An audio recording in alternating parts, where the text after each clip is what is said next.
ஆசை கோபம் களவு கொள்பவன் பேசத் தெரிந்த மிருகம். அன்பு நன்றி கருணை கொண்டவன் மனித வடிவில் தெய்வம்.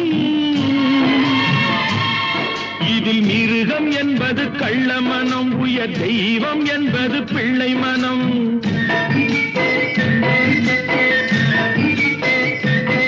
இந்த 6 கட்டளை அறிந்த மனது ஆண்டவன் வாழும் வெள்ளை மனம், ஆண்டவன் வாழும் வெள்ளை மனம்.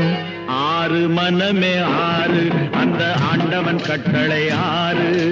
தேர்ந்து மனிதன் வாழும் வகைக்கு தெய்வத்தின் கட்டளை 6, தெய்வத்தின் கட்டளை 6. 6 மனமே 6, அந்த ஆண்டவன் கட்டளை 6.